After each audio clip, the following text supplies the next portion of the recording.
ದಕ್ಷ ಪ್ರಜಾಪತಿಗೆ 27 ಹೆಣ್ಣು ಮಕ್ಕಳಿದ್ದರು. 27 ಹೆಣ್ಣು ಮಕ್ಕಳನ್ನ ಚಂದ್ರನಿಗೆ ಕೊಟ್ಟು ಮದುವೆ ಮಾಡಿದರು. ಆದರೆ ಚಂದ್ರನು 27 ಪತ್ನಿಯರಲ್ಲಿ ಒಬ್ಬರಾದ ರೋಹಿಣಿ ಎಂಬುವರನ್ನ ಮಾತ್ರ ಅತಿಯಾಗಿ ಪ್ರೀತಿಸುತ್ತಿದ್ದರು.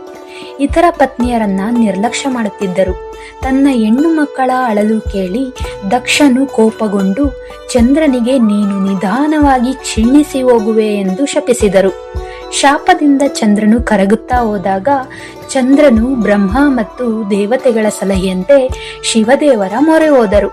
ಸೋಮನಾಥದಲ್ಲಿ ಕಠಿಣ ತಪಸ್ಸು ಮಾಡಿದರು. ಶಿವದೇವರು ಪ್ರಸನ್ನರಾಗಿ ದಕ್ಷನ ಶಾಪವನ್ನು ಹಿಂತೆಗೆದರು.